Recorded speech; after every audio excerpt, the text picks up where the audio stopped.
भारत की रक्षा क्षेत्र में एक बहुत बड़ी उपलब्धि से। उपलब्धि यह है कि भारत ने हाल ही में एक ऐसी सबमरीन बना ली है जिसे दुश्मन संभवतया पकड़ नहीं पाएगा। सबमरीन मतलब पानी के भीतर डूबकर चलने वाले नौसेना के जहाज। अब डूबते हैं तो इसका मतलब यह हुआ कि पानी अंदर भी नहीं भरना चाहिए। इसका मतलब ये कवर होकर के चलने वाले युद्धपोत हैं तो समुद्री जहाज ही, लेकिन ऐसे हैं जो सतह पर नहीं, सतह के भीतर चलने के लिए जाने जाते हैं। नाम है इसका INS अरिघात, जो कि मेक इन इंडिया के तहत बनाया गया है भारत में। और ये वो सबमरीन है जिसकी वजह से भारत उन शक्ति संपन्न राष्ट्रों में शामिल हो जाएगा जो दुनिया के 5 सबसे ताकतवर राष्ट्र हैं, जो कि अपने सबमरीन्स को गुप्त रूप से दुनिया में इधर से उधर ले जाने के लिए जाने जाते हैं। क्या यह भारत का पहला प्रयास है? जी नहीं, इससे पहले भी हमने आज से 8 साल पहले INS अरिहंत बिल्कुल इसी कैटेगरी के अंदर, या ये कहिए कि अरिघंत कैटेगरी के अंदर की सबमरीन है जो हम लोगों ने हाल ही में लॉन्च की है, या कहिए तो सेना के सामने, सेना को सुपुर्द की है। यह रहा INS अरिघात पानी में चलता हुआ, कुछ ही देर के अंदर यह पानी के भीतर छुप जाएगा। INS अरिघात जो कि न्यूक्लियर पावर्ड सबमरीन है, इसकी बस यही विशेषता इसे दुनिया के सामने पूरी तरह से इनविजिबल बनाती है। क्या है ये पूरी जानकारी, डिटेल में समझने का प्रयास करते हैं। बस सुर्खियों पर नजर डाल लेते हैं कि इंडिया ने अपनी दूसरी न्यूक्लियर सबमरीन पाली है। दैट मींस ऑलरेडी हम लोगों के पास ऐसी एक सबमरीन है, यानी एक ऐसी सबमरीन जिसे दुश्मन पता नहीं लगा सकते। बड़ा सवाल है कि दुश्मन पता लगाते कैसे हैं। दुश्मन पता कैसे लगाते हैं, इसके लिए कई फिल्में बनी हुई हैं, लेकिन फिर भी जान लीजिए, जैसे हवाई जहाज जब उड़कर के आपके एयर क्षेत्र में आता है तो रडार यानी रेडियो डिटेक्शन एंड रेंजिंग तकनीक का उपयोग किया जाता है जानने के लिए।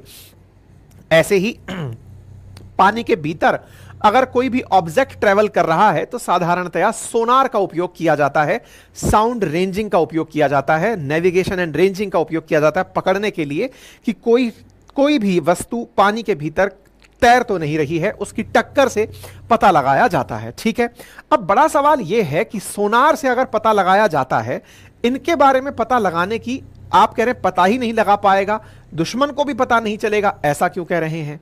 जनरली ऐसा होता है कि जब भी कोई सबमरीन या फिर कोई बड़ा जहाज पानी के ऊपर चल रहा होता है तो इसके इंजन की आवाज बहुत दूर तक सुनी जा सकती है। पानी के अंदर चल रहा कोई भी अगर मशीन अगर ट्रेवल कर रही है तो उसके चलने में एक मोटर का उपयोग हो रहा है, क्योंकि पानी में वो बहकर चल रही है। और जब वो बहकर चल रही है तो उसके अंदर की इंजन जो है उसकी आवाज को आप बहुत दूर तक ऑब्जर्व कर रहे हैं, तो दुश्मन सचेत हो जाता है कि पानी के अंदर छुप के कोई आ रहा है। स्वाभाविक सी बात है कि सबमरीन बनाई ही इसलिए जाती हैं ताकि दुश्मन को बिना बताए उसके क्षेत्र में घुसा जा सके, अदरवाइज तो पानी के ऊपर ही लेकर चले जाओ। भाई सबमरीन का सीधा सा उपयोग क्या है कि दुश्मन को ना पता चले कि आप उसके क्षेत्र में हैं। अगर पता ही चल जाए फिर तो पानी के जहाज में बैठ के ऊपर से ही जाओ। अच्छा, तो अब बड़ा सवाल यह है कि हमने अगर ऐसी सबमरीन बना ली है तो यह अपने आप में कोई बड़ी चीज है क्या? इतनी बड़ी चीज है, आप इससे समझकर देखिए कि एक टाइम पर ऑस्ट्रेलिया और फ्रांस ने, पिछले ही साल की बात है, मैंने इस पर सेशन भी किए हैं, ऑस्ट्रेलिया और फ्रांस ने यह एग्रीमेंट किया था कि लगभग $80 बिलियन में वो लोग 12 सबमरीन पाने वाले थे, ऑस्ट्रेलिया वाले फ्रांस से। लेकिन अमेरिका वालों ने आकर बीच में भांजी मार ली।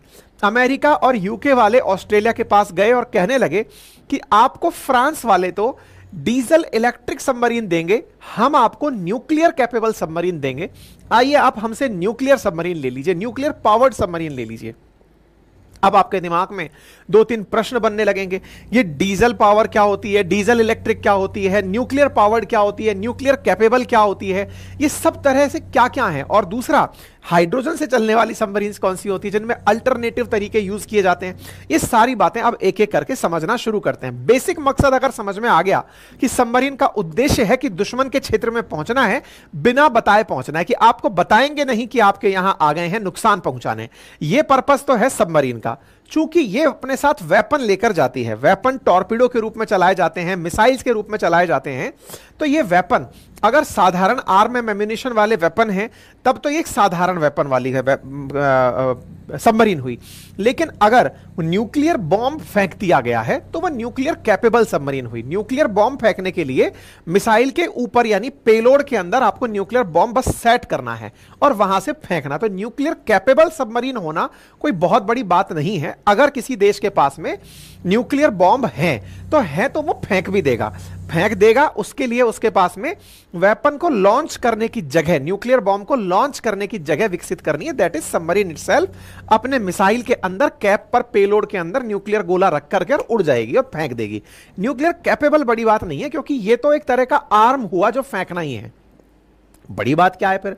न्यूक्लियर पावर्ड होना बड़ी बात है। अब ये पावर्ड की क्या कहानी है? तो देखो, अगर कोई बहुत बड़ी मशीन, सोचकर देखिए कि अगर इतनी बड़ी मशीन तैर रही है जिसका 6000 टन डिस्प्लेसमेंट है, अगर वो मशीन तैर रही है तो उसका मशीन का इंजन चलने में भी घुर घुर की काफी सारी आवाजें करेगा। घुर घुर की आवाजें आपको मेरे पीछे भी आ रही होंगी, हमारे कंस्ट्रक्शन चल रहे हैं पड़ोस में कहीं, ठीक है। तो ऐसे में इसकी जो अंदर की घरघराहट है, इस घरघराहट को ऑब्जर्व किया जा सकता है। लेकिन घरघराहट तो डीजल इंजन करते हैं, डीजल इंजन घरघराहट करते हैं। और इंजन में फ्यूल जब डीजल जल रहा है तो जलने के लिए किसी भी चीज को अगर वो कार्बन से बनी हुई है और उसे जलना है तो उसे ऑक्सीजन की जरूरत है। ऑक्सीजन जलाने वाला तत्व माना गया है। डीजल हुआ, कोयला हुआ, पेट्रोल हुआ, हाइड्रोजन हुआ, अगर इन्हें जलाना है तो जलाने में जिसका उपयोग होता है वो ऑक्सीजन है। इसीलिए जलने की प्रक्रिया को रासायनिक भाषा में ऑक्सीडेशन भी कहते हैं, जो बाद में कंबशन के अंदर काउंट की जाती है। मतलब ऑक्सीजन से जुड़ना ही जलने की पहली प्राथमिक क्रिया है। अर्थात अगर किसी सबमरीन में डीजल भी भरा हुआ है और उसे आग लगानी है, जलाना है, तो उसे किसी ना किसी प्रकार से हवा में उड़कर ऊपर आना पड़ेगा, अपनी नली बाहर निकालनी पड़ेगी, नली निकाल करके सांस लेनी पड़ेगी पहले कि चलो भाई ऑक्सीजन खींच लो एक बार में। ऑक्सीजन खींच के अंदर चलते हैं और फिर डीजल जलाते रहेंगे और चलते रहेंगे। अच्छा, अब आपको यह भी पता है कि जब ऑक्सीजन जलती है या फिर कार्बन जलता है ऑक्सीजन के साथ, एक सिंपल बेसिक रासायनिक अभिक्रिया अगर पकड़कर चलें कार्बन और ऑक्सीजन की, तो भाई कार्बन ऑक्सीजन की अगर क्रिया होती है तो उसके बाद में CO2 बनना, मतलब मैंने N कार्बन और N ऑक्सीजन की बात कर रहा हूं। अगर ये मिलकर के कोई क्रिया कर रहे हैं तो कार्बन डाइऑक्साइड यानी कि बाई प्रोडक्ट के रूप में कुछ निकल के आना जरूरी है। हाइड्रोकार्बन के ऑक्सीजन की प्रेजेंस में जलने पर कार्बन डाइऑक्साइड गैस के रूप में बाहर निकलेगी। और जब गैस बाहर निकलेगी, जैसे आपने कार, बाइक, मोटरसाइकिल चलते हुए देखा हो, तो इनके पीछे कंबशन से धुआं निकल रही है। वो धुआं क्या है? गाड़ी का डीजल या जो आपकी जो भी गाड़ी है, डीजल है, CNG है, पेट्रोल है, जो भी जल रहा है, उसके जलने के बाद धुआं निकल रही है। धुआं निकलेगी तो भाई साहब डीजल, भले ही डीजल वाली सबमरीन आसमान मतलब ऊपर पानी पे उठकर ऑक्सीजन भर लाई हो, लेकिन ऑक्सीजन भरने के बाद में जब वो नीचे अंदर गहराई में आ रही है तो वो ऑक्सीजन के साथ मिलकर के कार्बन डाइऑक्साइड बना रही है। कार्बन डाइऑक्साइड छोड़ना तो उसको पानी में ही पड़ेगा, पानी में छोड़ेगी तो फिर बुलबुले बनने लगते हैं। भाई अगर आप लोग कभी पानी में स्विमिंग किए हो और सांस जब गहराई में छोड़ रहे हो तो बुलबुले बनने लगते हैं और बुलबुले ऊपर तैरकर दिखने लगते हैं। यानी दुश्मन अगर बाहर जहाज लेकर घूम रहा है तो उसको ये बुलबुले दूर से दिखाई दे जाएंगे। देखो वहां बुलबुले बनते हुए जा रहे हैं, दैट मीन्स सबमरीन जा रही है। दो कारण समझ में आए। पहला, सांस लेने के लिए ऊपर आना है। डीजल सबमरीन की दिक्कत बता रहा हूं। डीजल सबमरीन की दिक्कत क्या है? ऊपर सांस लेने आना है, फिर मान लो सांस भरकर अंदर चली भी गई तो नीचे जाकर के फिर उसको क्या करना है? उसको अपनी सांस के साथ साथ उस कार्बन डाइऑक्साइड को पानी में छोड़ना है, तो ऊपर बुलबुले बनेंगे। ये लोगों के लिए बड़ी दिक्कत की बात हो गई। क्यों? क्योंकि दुनिया भर के जहाज आजकल पानी के ऊपर तैर रहे हैं, कमर्शियल जहाज भी हैं और सुरक्षा वाले भी हैं, बोट्स भी तैर रही है मछली पकड़ने वालों की। समझ में आ जाएगा कि नीचे सबमरीन जा रही है। अच्छा, बचने के लिए क्या करें? इसके लिए फिर तरीका निकाला। बोले यार एक काम करते हैं, अपन लोग ना बैटरी से गाड़ी चलाएंगे। यानी कि अगर हमें कहीं गुप्त तरीके से जाना है तो इलेक्ट्रिक बैटरी जो है ना, उनसे अपने सबमरीन को तैराएंगे। तो बोले इसका तरीका क्या होगा? बोले डीजल जनरेटर से तो ऊर्जा पैदा करेंगे, बिजली पैदा करेंगे, बैटरी डीजल चला चला करके चार्ज कर लेंगे और इतना देर चार्ज कर लेंगे कि अगर हमें पानी में ही डूब के खड़े रहना है, चलना फिरना नहीं है, तो हम स्टैंड बाय मोड में इलेक्ट्रिक पावर से चल लेंगे। ये बिल्कुल वैसे है जैसे आजकल टोयोटा की गाड़ी आती है हाइब्रिड, वो क्या करते हैं ना कि कम स्पीड पर अगर गाड़ी है तो इलेक्ट्रिक पावर से चल रही है, और ज्यादा स्पीड पर है तो डीजल से चल रही है। हाइब्रिड मॉडल विकसित हुआ सबमरीन में, जिसे कहा जाता है diesel electric model. Diesel electric model दुनिया में सबसे ज्यादा चर्चित मॉडल है कि सबमरीन जब किसी देश के आसपास है तब तक तो डीजल से चल रही है, सबको पता है कि हाँ भाई उसके पास सबमरीन है, वहां खड़ी है, ऐसे चल रही है, सब खुफिया लोग जानकारी रख रहे हैं। लेकिन जब गायब होना है, अंडरग्राउंड होने के लिए, अब मान लो आपका कोई जासूस है जो नजर रख रहा है कि वहां सबमरीन खड़ी है, आपने जैसे उसको अंडरग्राउंड लिया, पानी के अंदर गए, उसके बाद में आपने गोता मारने के लिए उसका उपयोग कर लिया, क्या बोलते हैं अपने, बैटरी का उपयोग कर लिया, बिजली का उपयोग कर लिया। बिजली का उपयोग करके आप बहुत दूर निकल गए और फिर वहां जाकर के आपने जनरेटर ऑन कर लिया, पता ही नहीं चलने दिया कि वो कब वहां से गायब हो गई। इस तरह से दुनिया भर में डीजल इलेक्ट्रिक सबमरीन्स का बोलाबाला है, अधिकांश देश यही रखते हैं। लेकिन साहब इसमें भी फाइनली कहीं ना कहीं से तो पता चल ही सकता है कि डीजल है। क्यों? क्योंकि जैसे ही आप ऑन करोगे डीजल की घरघराहट सामने आ जाएगी, कंबशन पता चल जाएगा, दिक्कतें हो जाएंगी। फिर समाधान खोजना शुरू हुआ, और क्या कहां समाधान था? बोले यार बिजली उत्पादन के लिए, मतलब बैटरी जब चार्ज हो रही है तो आपको जनरेटर चलाना पड़ रहा है डीजल के लिए, लेकिन सोचो ना अगर ऑक्सीजन का उपयोग ही खत्म कर दें तो। बोले ये कैसे हो सकता है? बोले ये संभव है न्यूक्लियर एनर्जी से, न्यूक्लियर रिएक्टर से। बोले रिएक्टर बोले तो बोले नाभिकीय विखंडन अभिक्रिया के माध्यम से अगर रासायनिक अभिक्रिया ऐसे कराई जाए कि न्यूक्लियर फिशन होता रहे और उसकी वजह से एनर्जी पैदा होती रहे, एनर्जी पैदा हो, बैटरियां चार्ज होती रहें। रिएक्टर से अगर बिजली पैदा होती है तो रिएक्टर की खासियत क्या है? एक तो नाभिकीय अभिक्रियाएं आवाज नहीं करती हैं, न्यूक्लियर रिएक्शन आवाज नहीं करती हैं, नंबर एक। और नंबर दूसरी बात क्या है कि ये कार्बन डाइऑक्साइड नहीं छोड़ती हैं। ऐसे में सोने पे सुहागा यह है कि आपको सांस लेने के लिए ऊपर आना ही नहीं है, यानी समुद्र की गहराइयों में अगर आप हो तो डले रहो। आपका रिएक्टर जब तक आपके पास न्यूक्लियर फ्यूल है, फिजाइल मटेरियल है, आप अंदर ही चलते रहेंगे, चलते रहेंगे, एनर्जी पैदा करते रहिए। उस एनर्जी से बैटरी चार्ज करनी है तो करो, नहीं तो डायरेक्ट बत्ती जलाते रहो। यह काम हम अरिहंत में तो कर ही रहे थे, अब अरिघात में भी हम यही काम कर रहे हैं। तो जब वर्ड यूज होता है न्यूक्लियर पावर्ड, पावर्ड का मतलब जो बिजली है ना, चलने की जो क्षमता है वो न्यूक्लियर रिएक्टर से ली गई है। उम्मीद है अब आपको यह बात समझ में आ गई होगी। तो भारत के पास में ये जो सुविधा है ये कितनी बड़ी है।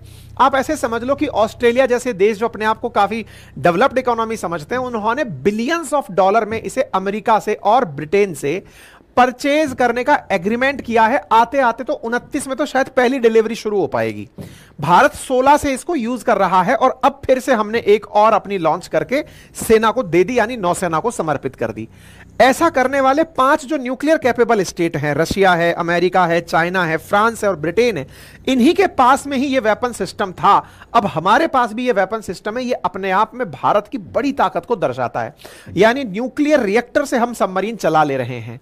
ये अपने आप में भारत की बड़ी उपलब्धि है। तो अब आपके दिमाग में आई सवाल कि न्यूक्लियर रिएक्टर तो चल गया, उससे अगर न्यूक्लियर बॉम्ब फेंकना हुआ तो? अरे बॉम्ब तो आप किसी से भी फेंक दो, आपको मतलब ज्यादा आसान हो जाएगा ये कहना कि आप भी हाथ से उठा के फेंक दो। मुद्दा ये है कि वो गोला ही है, गोले को कैप पर रखकर कितना दूर आपको फेंकना है, कौन सी जगह से लॉन्च करना है, ये आपकी काबिलियत है।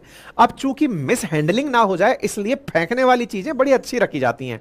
इसका मतलब यह है कि अगर सबमरीन से भी फेंकना है, हवाई जहाज से भी फेंकना है, जमीन से भी फेंकना है, तो ये सब बड़े ही जिम्मेदार प्रकार के फेंकने सिस्टम होने चाहिए।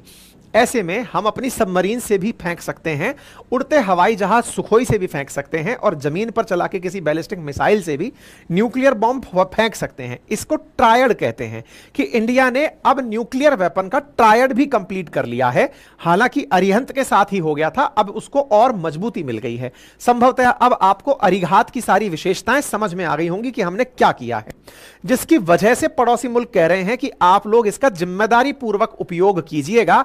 भारत ने ऐसी चीज विकसित कर ली है जो 29 अगस्त को सेना को समर्पित राजनाथ सिंह जी की प्रेजेंस में कर दी गई। लोगों का बड़ा कहना है भारत ने इतनी बड़ी चीज लॉन्च की है, दुनिया के लोग जिसके लिए ऑस्ट्रेलिया और फ्रांस के संबंध बिगड़ गए, ऑस्ट्रेलिया के ऊपर फ्रांस ने लगभग $800 मिलियन की पेनल्टी लगा दी कि तुमने हमारा सबमरीन लेने से मना कैसे कर दिया।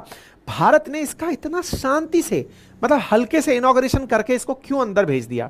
सिक्योरिटी पर्पजेस से, क्योंकि हम लोग ये मानकर चलते हैं कि इसका ज्यादा ढिंडोरा पीटने का मतलब है कि विरोधियों को खड़ा कर लेना। अंतरराष्ट्रीय स्तर पर हम ये कहने चिल्लाने लग जाए देखो हमने ये बना लिया, तो फिर वो वही वाली बात कि इंडिया न्यूक्लियर कैपेबल स्टेट है, सैंक्शन क्यों नहीं लगाते वगैरह वगैरह, तो डाउन प्ले करते हुए ठीक है यार चलने दो, है ना।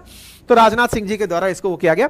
जैसे ही ये जानकारी आई हमने आपको अपनी वेबसाइट पर पूरा रीडेबल कंटेंट दे दिया, यानी कि आप मुझसे जो बातें बोलकर सुन रहे हैं उसको लिखित में हमने अपनी वेबसाइट अपनी पाठशाला.com पर आपको उपलब्ध करा दिया है। आप जाकर के इस कंटेंट को लिखित में भी पढ़ सकते हैं, ठीक है। डिफेंस मिनिस्टर के द्वारा इसको पूरी तरह समर्पित देश को किया गया। ये रहा आईएनएस परिघात का 29 तारीख का पीआईबी कटिंग, जो कि भारत की दूसरी ऐसी सबमरीन है जो आपके लिए न्यूक्लियर कैपेबल है, ठीक है। आईएनएस अरिहंत जो है वो 2009 में लॉन्च की गई थी, लेकिन कमीशन 2016 में हुई थी।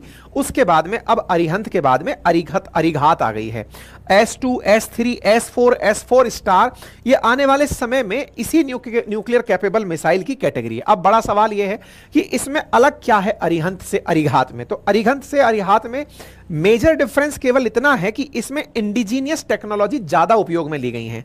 तो क्या यह हमने अपने आप से बना लिया? देखिए कंप्लीटली 100% हमने नहीं बनाया। जो न्यूक्लियर रिएक्टर का कोर वाला पार्ट है ना, जहां पर नाभिकीय अभिक्रियाएं हो रही हैं, वो हमने रशिया से लिया हुआ है।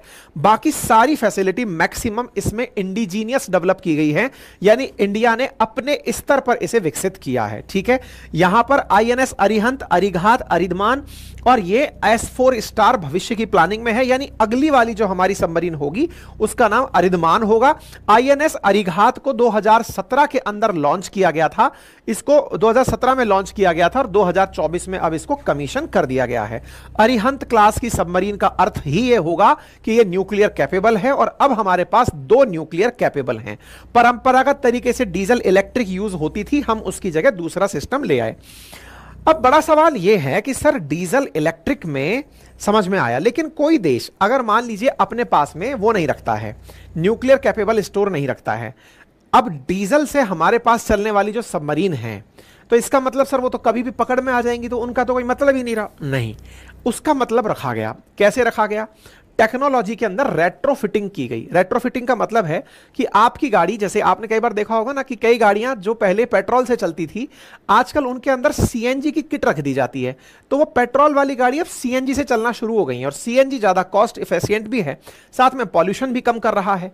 ऐसे में पेट्रोल से चलने वाली गाड़ियों में सीएनजी से चलते हुए आपने देखा होगा सबमरीन में भी एक अल्टरनेटिव तरीका विकसित किया गया। सबमरीन जो डीजल पावर्ड हुआ करती थी उनमें एयर इंडिपेंडेंट propulsion प्रणाली डाल दी गई हैं। आजकल एयर इंडिपेंडेंट propulsion का मतलब क्या है भाई? जैसे आप लोग समझ रहे हैं कि भाई हमको पता है डीजल जलाने के लिए ऑक्सीजन की जरूरत है, ऑक्सीजन के लिए सबमरीन को सांस लेने ऊपर जाना पड़ेगा और वो जाकर के पहले ऑक्सीजन लेकर आएगी फिर ही जलाएगी। ऐसे में व्यवस्था इस तरह से रखी गई कि क्यों ना हम ऐसा करें कि ऑक्सीजन की जरूरत ही ना पड़े। और बोले इसके लिए क्या करें? बोले ऑक्सीजन को पहले ही सिलेंडर में भर के निकल लो। और तरीका क्या है? हाइड्रोजन को एज ए फ्यूल यूज कर लो।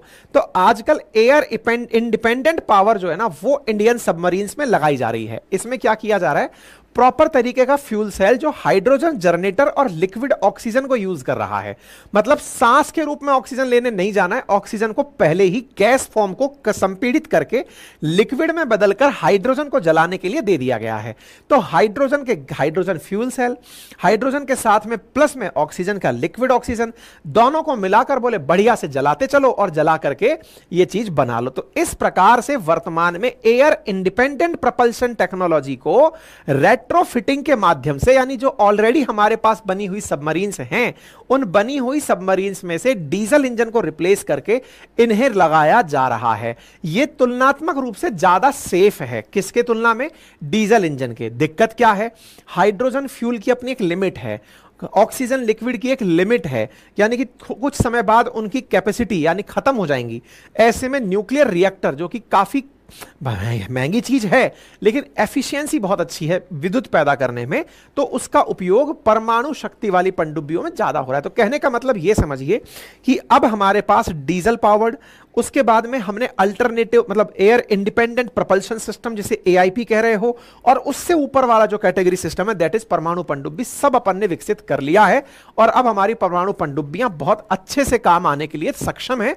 आने वाले समय में और परमाणु पनडुब्बियां भी चलेंगे। अब बड़ा सवाल यह है, एक बात बताइए, इनमें क्या लगा रखा है, मतलब चलने के लिए क्या खासियत है कि ये सबमरीन तो चल गई, लेकिन चल करके दुश्मन की केवल जानकारी ही जुटाने जाएगी क्या? जानकारी जुटाने के लिए तो आप सैटेलाइट का भी उपयोग कर सकते हैं, आप सैटेलाइट के साथ साथ ड्रोन का भी उपयोग कर सकते हैं। किसी देश के बारे में जानकारी जुटाना है तो खोजी खबर के लिए बनेगा, नहीं, जानकारी नहीं। वेपन भी तो चलाते हैं ना ये, तो इनमें जो वेपन लगे हैं वो आपको पता होने चाहिए। जो अरिघात जिसे S3 के नाम से भी जाना जाता है, अरिहंत जिसे S2 के नाम से भी जाना जाता था, इसमें जो मिसाइल लगी हैं उनमें K-15 मिसाइल लगी है, जो कि थल सेना की शौर्य मिसाइल का नाम है। दूसरा K-15 मिसाइल जो एक ही बार में 24 इसके अंदर लगाई जा सकती हैं, जो 700 किलोमीटर का टारगेट हिट कर सकती हैं। साथ ही साथ इसमें 8 मीडियम रेंज की K4 बैलिस्टिक मिसाइलें भी लगी हैं, जो कि अग्नि 5 का कहा जा रहा है कि यह नौसैनिक वर्जन है। तो अग्नि 5 का K4 के रूप में नौसैनिक वर्जन, जो कि 3500 किलोमीटर की रेंज में जाकर के फाइट मार सकता है। मतलब यह हुआ कि अरिघात अगर बॉर्डर एरियाज में कहीं चल रही है और वहां से 8 मीडियम रेंज वाली K4 में से मिसाइलें चलती हैं, तो हम दुश्मन का बड़ा क्षेत्र इसकी रेंज में, इसकी जद में ले आते हैं। ठीक है, तो इसके अंदर क्या क्या लग रहा है? K4 लगा हुआ है और K-15 लगा हुआ है।